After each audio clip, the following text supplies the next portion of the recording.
নমস্কার, রাত ৮টায় আপনার সামনে ঠোঁট কাটা, আপনার কথা বলতে ১ ঘন্টা। জ্বলে পুড়ে খাক হলং বনবাংলোর কথা বলছি।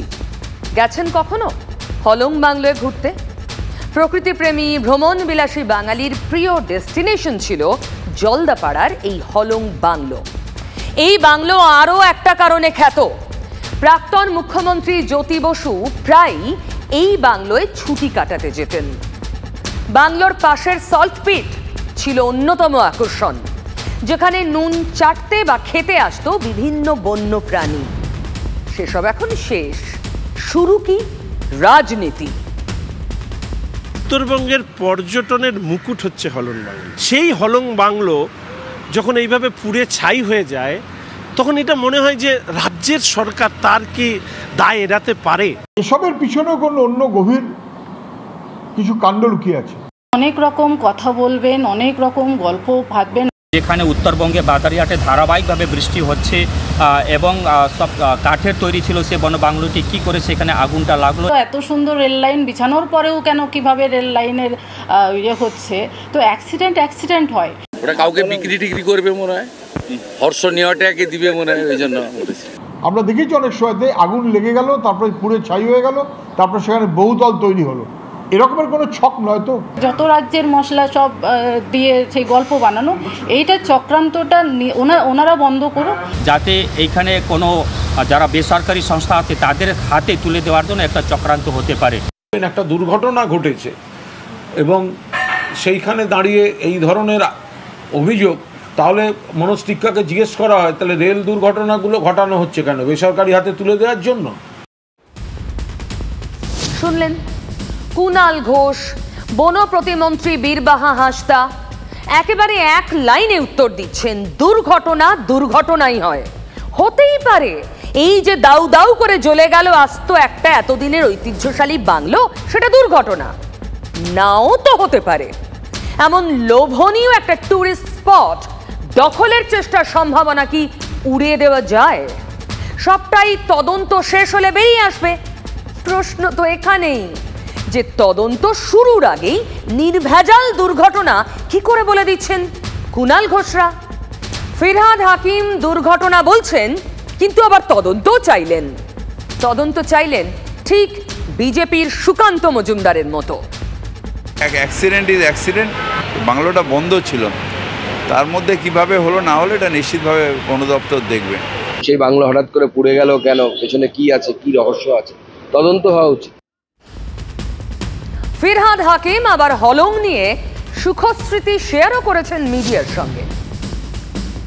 এই কয়েকদিন আগে গেছিলাম, জানেন, এত কষ্ট হচ্ছিল কাল রাত্রিরে দেখে, এরম ভাবে দাউ দাউ করে পুরোটা পুড়ে গেল। কুণাল ঘোষের মতোই বীরবাহা হাঁসদা বন প্রতিমন্ত্রী দুর্ঘটনার তত্ত্বে জোর দিচ্ছেন, কিন্তু কেন?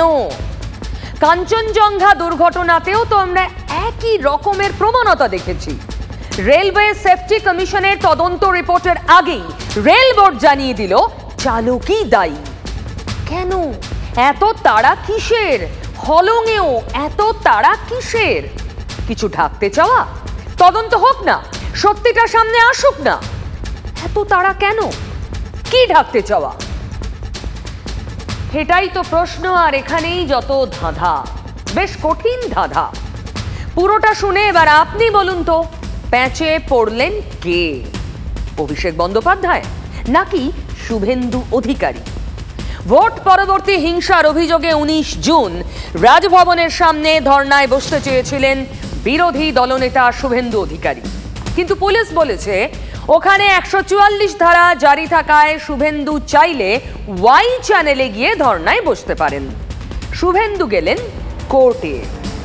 আজ মামলা শুনানি ছিল বিচারপতি অমৃতা সিনহার এজলাসে। রাজভবনের ঠিক উল্টো দিকে শুভেন্দু অধিকারী ভোট হিংসার শিকার ঘরছাড়াদের নিয়ে ধর্ণা দিতে চান, এমনটাই আবেদন জানিয়েছিলেন কলকাতা পুলিশে। কলকাতা পুলিশ সেই আবেদন মঞ্জুর না করাতে তিনি আদালতের দ্বারস্থ হন এবং বিচারপতি অমৃতা সিনহা প্রথমেই এই শুনানিতে প্রশ্ন করেন যে কেন রাজভবনের উল্টো দিকেই ওই জায়গাতেই ধর্ণা দিতে হবে। হাইকোর্ট তো বলেছে ওসব জায়গায় করা যাবে না, অন্য জায়গা দেখতে বলেছে। তো দেখুন, অনেক খালি জায়গা ময়দান টয়দানে আছে, গঙ্গার ধারে আছে, কোনো জায়গায় করলে এটা কোনো যে কোনো জায়গায় একটু বেড়ানো ফেড়ানোর জায়গা, সেখানে গিয়ে ঘুরে এসে বসে থাকুক। তো তার জন্য এইটা মামার বাড়ির আবদার যে নিজেরা হারবে ভোটে, সেখান থেকে নজর ঘোরাবার জন্য তাদের এই চাই ওই চাই, ওখানে বসতে হবে, এসব হয় না, কোর্ট বিদায় করে দিয়েছে। তৃণমূল নেতারা যে সব বিচারপতিকে বেশ অপছন্দ করেন, যাদের যাদের, বিচারপতি অমৃতা সিনহা তাদের একজন। কিন্তু সেই বিচারপতির কথায় গদগদ কুণাল ঘোষ। অঙ্ক কি এত সোজা? না বোধহয়। বিচারপতি তো এখনো কোনো রায় দেননি, অর্থাৎ তিনি বলেননি রাজভবনের সামনে ধর্নায় বসতে পারবেন না বিরোধী দলনেতা, বলেননি বিচারপতি। কিন্তু কাহানি মে অনেক টুইস্ট এসেছে। বিচারপতির প্রশ্নের জবাবে বিরোধী দলনেতার আইনজীবী বিল্লদল ভট্টাচার্য বলেন, রাজ্যপাল রাজ্যের সাংবিধানিক প্রধান, তাই রাজভবনের সামনে ধর্ণা দিতে চাই। শান্তিপূর্ণ ধর্ণা হবে, কোনো মঞ্চ থাকবে না। কিন্তু পুলিশ রাজভবনের সামনে 144 ধারা জারি থাকার কথা বলে ধর্ণার অনুমতি দেয়নি, ওয়াই চ্যানেলে বসতে বলেছে। এরপরই মোক্ষম অস্ত্রটা বের করেন শুভেন্দুর আইনজীবী, টেনে আনেন অক্টোবর মাসের কথা, পুজোর ঠিক আগে আগে। মনে নেই অভিষেক ব্যানার্জি ধর্নায় বসেছিলেন সেই কথা।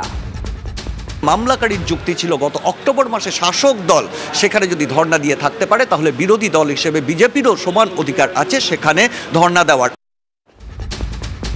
মনে আছে নিশ্চয়ই, সেদিনের ছবি আরেকবার দেখুন। গত 5 অক্টোবর, সেদিন থেকে টানা 5 দিন কেন্দ্রের বঞ্চনার বিরুদ্ধে রাজভবনের সামনে ধর্নায় বসেছিলেন অভিষেক বন্দ্যোপাধ্যায়। শুভেন্দু অধিকারীর আইনজীবী সেই উদাহরণই টেনে আনেন। তখনও তো 144 ধারা ছিল। আইনজীবী বলেন, রাজ্যের অ্যাডভোকেট জেনারেল কিশোর দত্ত সওয়ালে বলেন, জয়েন্ট কমিশনার প্রশাসনিক কারণে অনুমতি দেননি।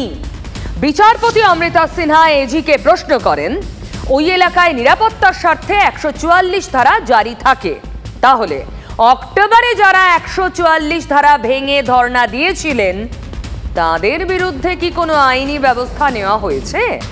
অ্যাডভোকেট জেনারেল কি বললেন? বললেন, আমাকে ইনস্ট্রাকশন নিয়ে বলতে হবে।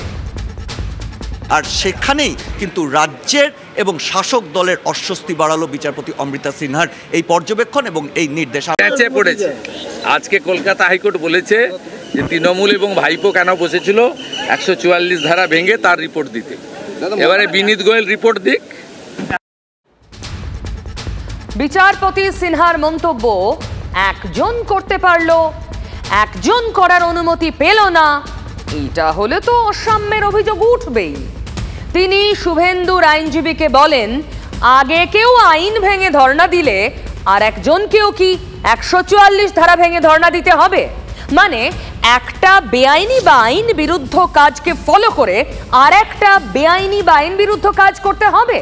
তাহলে তো পরশু অন্য কেউ এসে একই আবদার করবে, আইন ভাঙতে চাইবে। মানে এক ঢিল, কিন্তু 2 পাখিকেই টার্গেট করলেন বিচারপতি অমৃতা সিনহা। বিকল্প কোন জায়গায় ধর্নায় বসতে চান 21শে জুন পরবর্তী শুনানির দিন তা জানাতে হবে শুভেন্দু অধিকারীর আইনজীবীকে।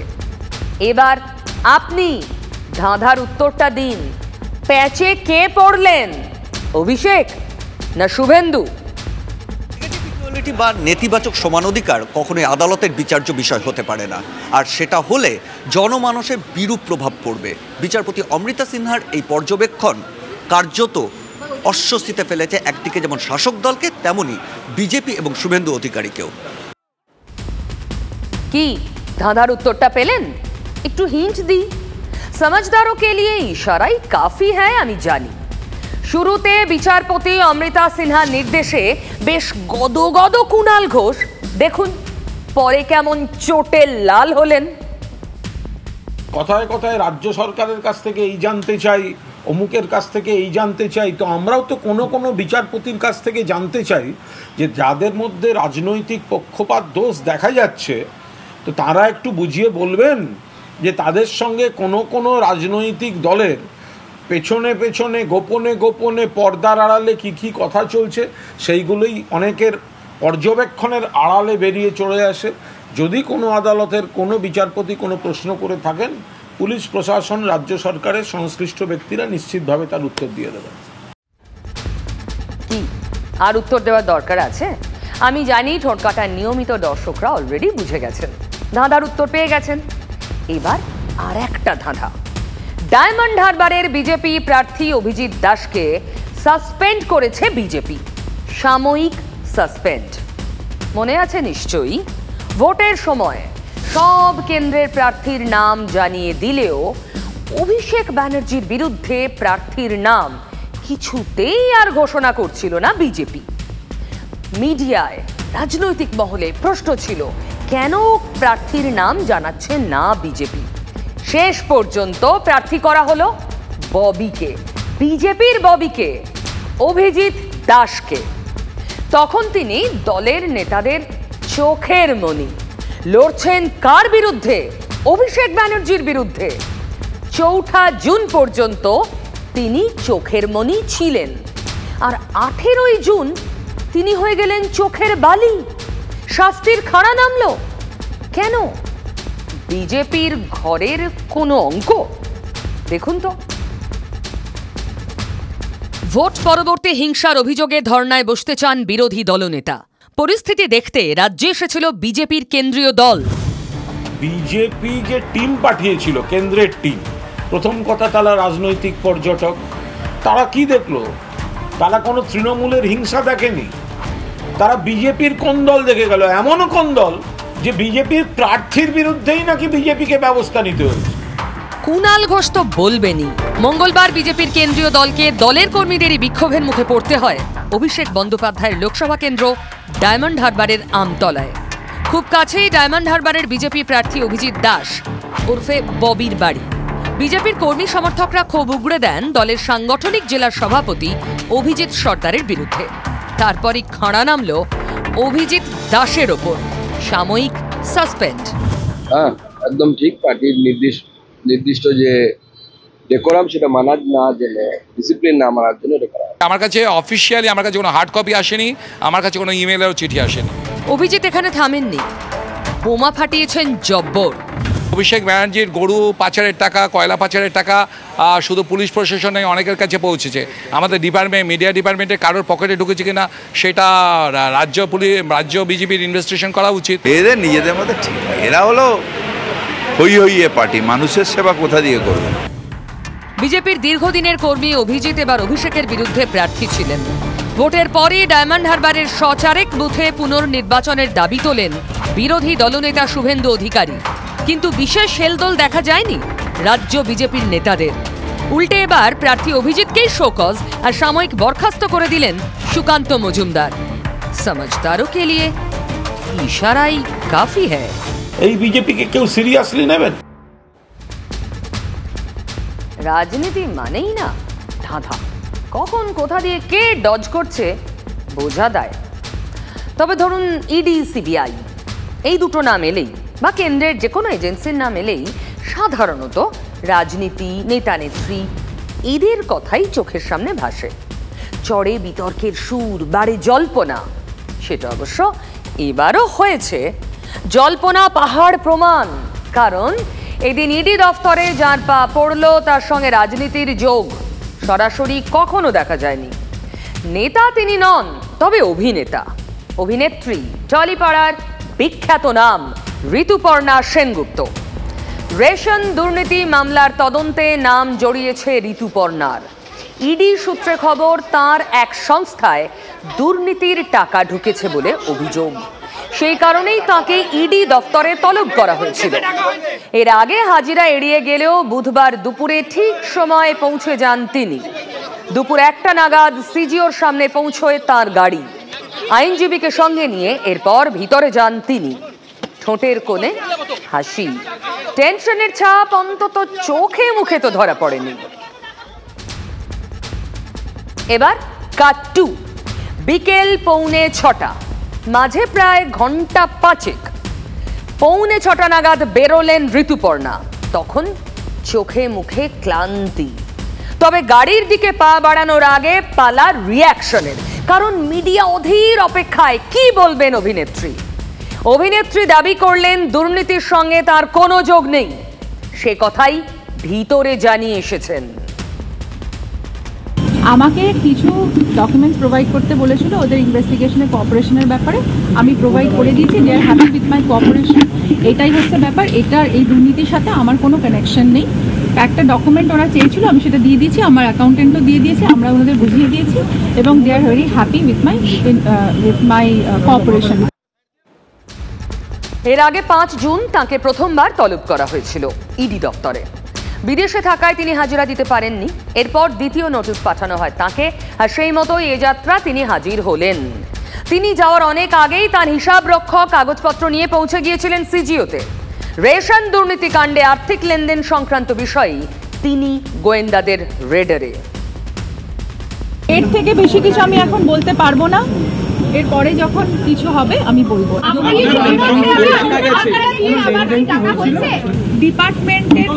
ডিপার্টমেন্ট আর এটা আমাদের ব্যাপার, এখানে কোনো বাইরে আমরা কথা বলতে পারবো না, প্লিজ। প্রায় 5 ঘন্টা পর ইডি দপ্তর থেকে বেরোলেন অভিনেত্রী ঋতুপর্ণা সেনগুপ্ত। তাকে রেশন দুর্নীতি মামলায় 5 ঘন্টা ধরে একটানা ম্যারাথন জিজ্ঞাসাবাদ করে ইডি তদন্তকারীরা, এবং ইডি সূত্রে খবর যে ঋতুপর্ণার একটি সংস্থায় রেশন দুর্নীতির টাকা, মোটা অঙ্কের টাকা সরাসরি গিয়েছিল, সেই সংক্রান্ত বিষয়েই তাকে জিজ্ঞাসাবাদের জন্য তলব করা হয়েছিল।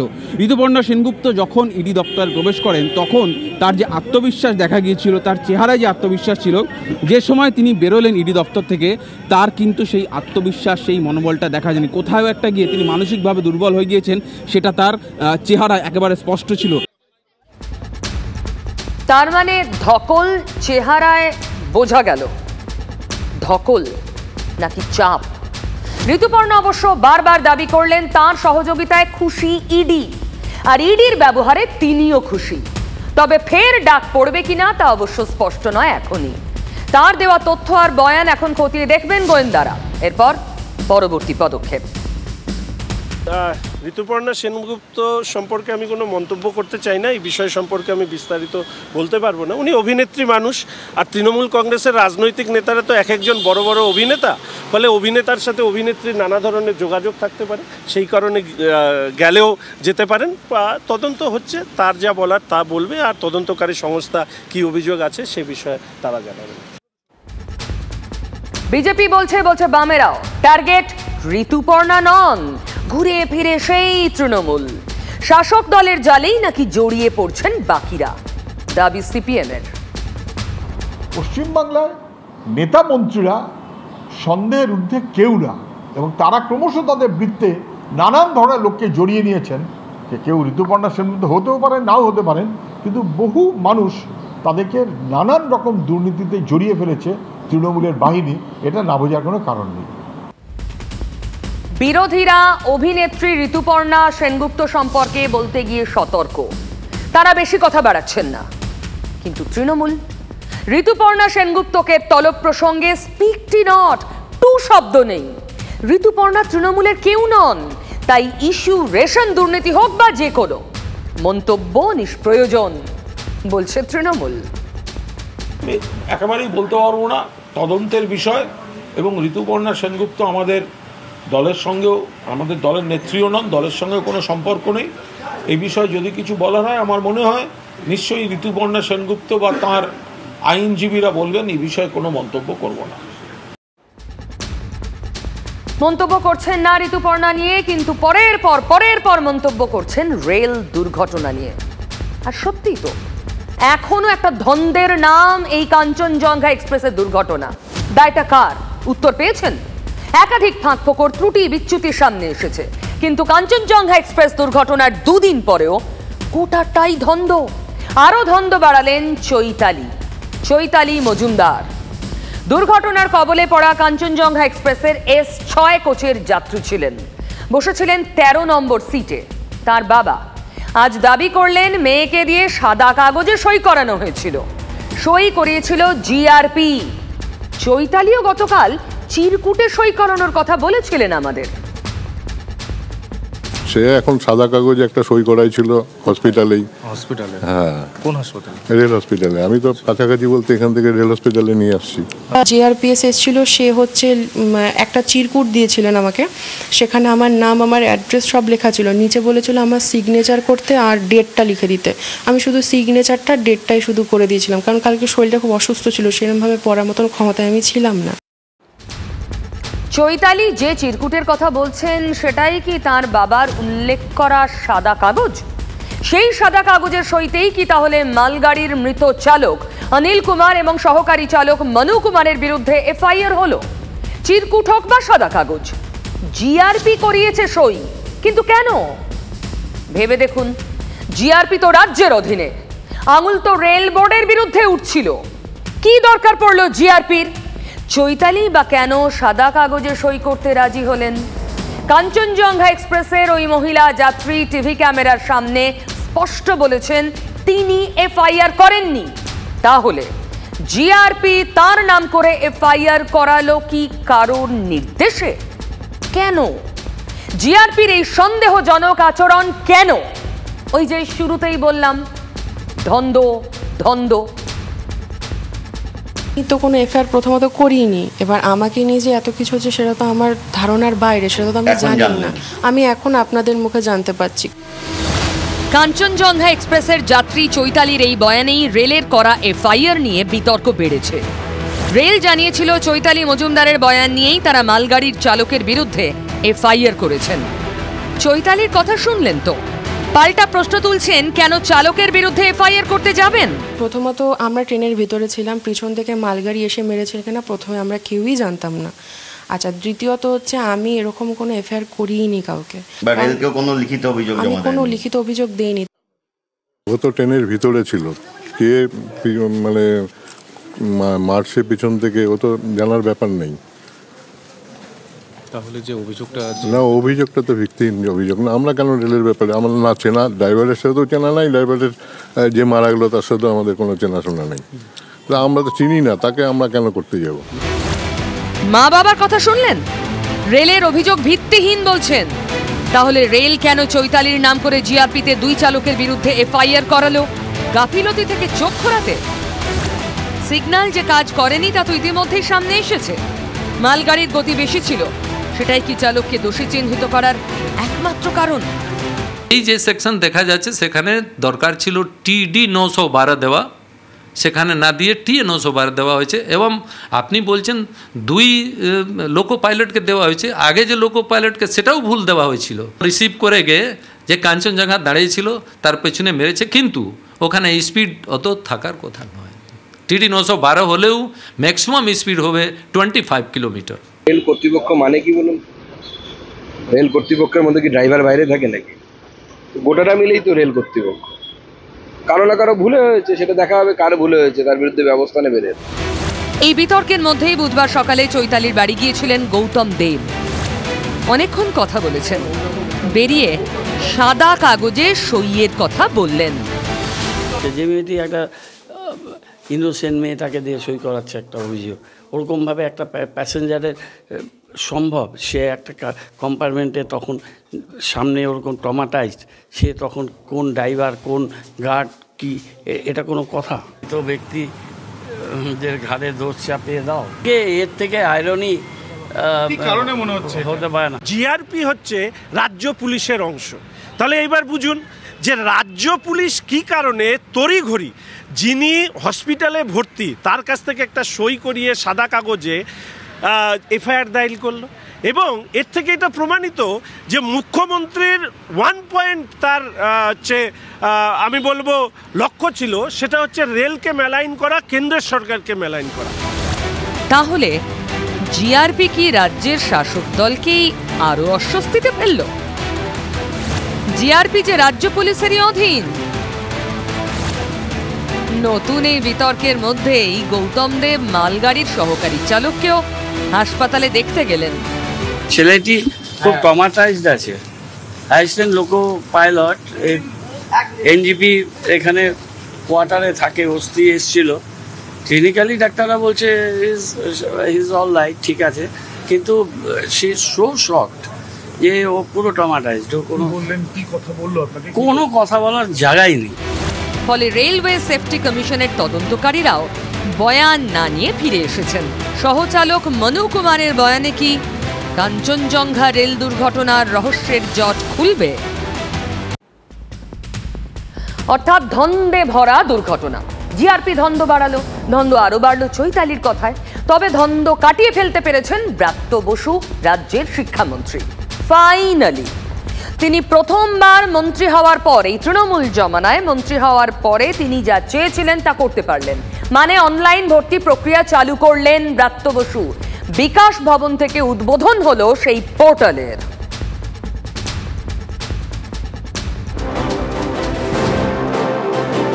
আমরা অনেকদিন ধরে শুনতে পাচ্ছিলাম বিভিন্ন কিছু অস্বচ্ছতার অভিযোগ আছে, একাধিক জায়গায় ভর্তি হয়ে ছাত্রদের বেশি, অভিভাবকদের বেশি টাকা খরচ হচ্ছিল। পরবর্তী সময়ে ভালো কলেজে সুযোগ থাকা সত্ত্বেও কেবলমাত্র তথ্যের অভাবে সেই কলেজে ভর্তি হতে তার অনেকে পারেনি।